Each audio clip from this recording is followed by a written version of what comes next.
And the president went on to say he will work to ensure that America remains the world's leader on environmental issues.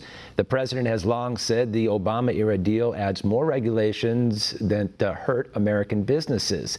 One America's Trey Yingst caught up with Commerce Secretary Wilbur Ross, and he has this report. I'm here with the Secretary of Commerce, Wilbur Ross, to discuss President Trump's decision to withdraw from the Paris Climate Agreement. Secretary Ross, thanks so much for joining us today on One American News. Thank you for having me on. I'd like to first start by asking you how the president came to this decision to ultimately withdraw from the Paris Climate Agreement. Well, he solicited the opinions of lots of people in the cabinet, people in the White House staff, people outside, and ultimately heard all the sides to the argument and came to what I think is a very, very correct decision. What does this decision by President Trump mean for the American people? Means two things. One, we won't be exporting jobs and we won't be exporting capital. But it doesn't mean is that we'll be doing anything less to make the climate better. We already have been the leader in it. We've been reducing emissions right along. We're developing more and more LNG. We're freeing up American energy resources, but our CO2 emissions have been going down quite steadily. Moving forward, do you think the president is concerned at all about some of the backlash?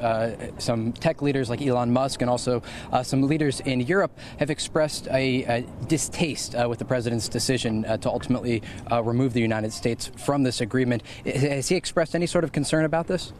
Well, he's very well aware that the European leaders wouldn't be happy. Think about it. If you got a free ride from someone and now he said you have to pay your way, you wouldn't like that either. And that's what's happening here. And finally, do you imagine that President Trump will try to ultimately renegotiate the United States to come back into the Paris Climate Agreement, or do you think he's going to look towards another deal in the future? Well, what he said was that he would do one of those two. But the most important thing is he made it clear this is not an abandonment of cleaning the environment. He's firmly committed to it. He always has been. I've known him for a very, very long time. He's always been pro-environment. You have to disassociate being pro-environment from being pro a bad deal.